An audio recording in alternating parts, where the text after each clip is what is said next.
నభూతో నా భవిష్యత్ కేవలం 9% VAతో మన మర్రి గోల్డ్ అండ్ డైమండ్స్ లో నక్షి మేళా. Marri gold and diamonds, KPHB metro station, Hyderabad. ధాన్యం రైతులు పడరాని పాటలు పడుతున్నారు. పండించిన పంటను కొనే నాదుడే లేకపోవడంతో రోడ్ల మీదే వేసి మరీ కాపలా కాయాల్సి వచ్చినటువంటి సిచ్యువేషన్ అయితే కనిపిస్తుంది. ప్రస్తుతం మనం విజువల్స్లో చూడొచ్చు. ఏదైతే గత 3 రోజులుగా 4 రోజులు, వారం రోజులు, 10 రోజులు పైగా ప్రతి చోట ఇదే విధంగా అటు ధాన్యం మొత్తం కూడా రోడ్డు మీద వేసి మరి అటు మిల్లర్లు ఎప్పుడు కొనుగోలు చేస్తారా అంటూ కూడా ఎదురు చూస్తున్నటువంటి సిచ్యువేషన్ అయితే కనిపిస్తుంది. అయితే ప్రభుత్వం 1780 రూపాయలు ఫిక్స్ చేసింది. కానీ మిల్లర్ల వద్ద వెళ్ళిన తర్వాత ఏదో విధంగా కోత విధిస్తున్నారు. కోత విధించిన తర్వాత కొంతమేర మళ్ళీ వెనక్కి తిరిగి రావాల్సినటువంటి సిచ్యువేషన్. అదేవిధంగా దళారులు కూడా ప్రస్తుతం ఇక్కడికి చేరుకుంటున్నారు.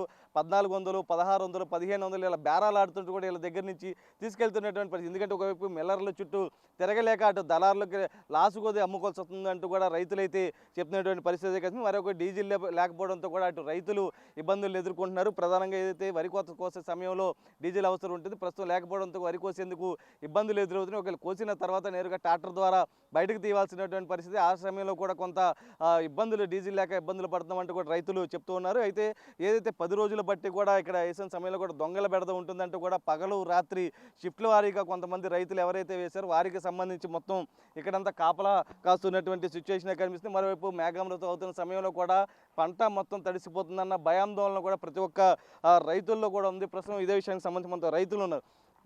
ఎన్ని ఎకరాలు వేసారు మీరు పంట? మొత్తం ఎన్ని రోజులు బట్టి? 10 రోజులు పట్టిందండి. 10 ఎకరాలు వేసామండి. కోసి రోడ్డు మీద 10 రోజులు అయింది పోసి. మాకు తొందరగా లారీలు పంపాలని కోరుతున్నాను. అంటే ఎక్కడ మిల్లర్లు పంపట్లేదు లేదా ఆర్బీకే కేంద్రాలు? మిల్లర్లు పంపట్లేదండి. మిల్లర్ల దగ్గర లారీలు లేవంటున్నారు, డీజిల్ లేదంటున్నారు.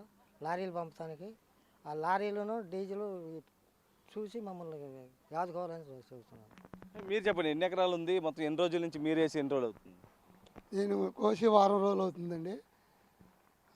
తిరగేస్తూనే ఉన్నాము. అయినా వస్తున్నారు, చూసి వెళ్ళిపోతున్నారు, కానీ దేనికి రెస్పాన్సిబిలిటీ ఇవ్వట్లేదు అండి.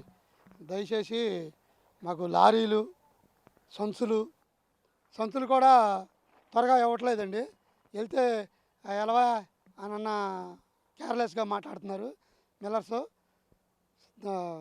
ధాన్యం అంటేనే మాకు ఇసుకెత్తిపోయిందండి. అసలు ఎందుకు వేసామని చాలా బాధపడుతున్నాము. తల్లులు పిల్లలు నైటు పగల కూడా ఏడ పడుకుంటున్నాము మబ్బులు చేయడం వల్ల. కొద్దిగా త్వరగా సంచులు, లారీలు ఏర్పాటు చేస్తే తొందరగా ఒడ్డెక్కుతామని కోరుకుంటున్నామండి. ఆర్బీకే కేంద్రాల ద్వారా మీకు గోనె సంచులు సప్లై చేయాలి. ఆ సిచ్యువేషన్ ఉందా అసలు? అసలు ఆర్బీకే వాళ్ళు కూడా ఇక్కడికి వచ్చిన దాఖలేదు ఇంతవరకు. నిన్న మీడియాలో మాట్లాడటం వల్ల నిన్న వచ్చారండి. ఏవో 4 మాటలు చెప్పి వెళ్ళారు. మళ్ళీ ఇంతవరకు ఎవరో అసలేరు. దానివల్ల మేము చాలా బాధపడుతున్నామండి. దయచేసి లోకేష్ గారికి అతిగా దాన్ని పట్టించుకొని మమ్మల్ని వడ్డేయాలని కోరుకుంటున్నామండి. మిల్లర్లు ఏం చెప్తున్నారు అంటే మీకు చెప్పినంత రేట్ ఇస్తున్నారా? అక్కడ కోతలు ఏమైనా విధిస్తున్నారు? రేటు ఇవ్వట్లేదండి. అక్కడికి వెళ్ళినాక 3 కేజీలు 4 కేజీలు తారం అడుగుతున్నారు. మొక్క అయిపోతుంది అంటున్నారు. మళ్ళీ నిమ్మ అంటున్నారు. ఎండబెడితేనేమో ఎండిపోయింది మొక్క అంటున్నారు. మామూలుగా ఆరబెడితేనేమో నిమ్మ శాతం 21 ఉంది, 22 ఉంది అని చెప్తున్నారు. అయ్యాన కొంటున్నారా? ఎక్కడికి వెళ్ళిన తర్వాత అక్కడికి వెళ్ళినాక పేసి కావాలంటే తీసుకెళ్ళిపోమంటున్నాడు. లోడు తీసుకెళ్ళి నీకు నచ్చిన రేట్ ఇవ్వాలంటే మేము వీలేమయ్యా, తీసుకెళ్ళి ఆరబెట్టుకో, నువ్వు మళ్ళీ తీసుకురా అంటున్నాడు. అధికారులు చెప్తున్నారు ఆ సమయంలో ఇలా జరుగుతున్న సిచ్యువేషన్ ఇక్కడ? ఏదండి వస్తే చెప్పటానికి అధికారపూర్వకంగా ఎవరన్నా వస్తే మీరు వస్తే మేము మాట్లాడుతామే, కానీ అధికారులు ఎవరు వస్తున్నారు ఇక్కడికి? అది జరిగే సంగతి. అయితే ఒకసారి అయితే మీరు చెప్పండి, అంటే మీరు ఎన్ని ఎకరాలు వేసారు? మీరు ఎన్ని రోజులు బట్టి పోయడం జరిగింది? మొత్తం అయితే ఏం చెప్తున్నారు? అది మేము 5 ఎకరాలు వేసామండి.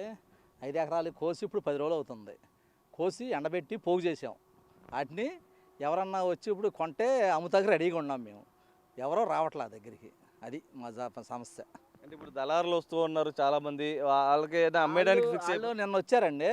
నిన్న వచ్చి మళ్ళీ రేపు వస్తాంలే, ఇవాళ మాకు లేదు, మాకు ఒప్పుకున్నంత మటుకు అయిపోయింది, రేపు వస్తామన్నారు. తెల్లారి రాలేదండి. తెల్లారి మళ్ళీ రాలేదు మటుకి. గోనె సంచులు ఆర్బీకే వాళ్ళు గోనె సంచులు ఏమి ఇస్తున్నారా? ఆర్బీకే వాళ్ళ దగ్గర గోనె సంచులు లేవండి. అసలు గోనె సంచులు లేవు. మిల్లర్సే ఇస్తున్నారు కొద్దిగా అట్ట ఒక్కొక్కరికి. ఆర్బీకే వాళ్ళు అసలు ఇస్తలా. అదండి. అంటే రేట్ సరిపోతుందా ప్రస్తుతం మీకు? రేట్ అంటే ఒకటండి మేము చెప్పేది, అక్కడ తీసుకురండి, మేము చూస్తాము, మీ సరుకు ఎలా ఉందో మేము చూడాలి కదా అంటున్నారు. అక్కడ తీసుకెళ్తే కానీ తెలియదు. అది ఏం కోరుకుంటున్నారు?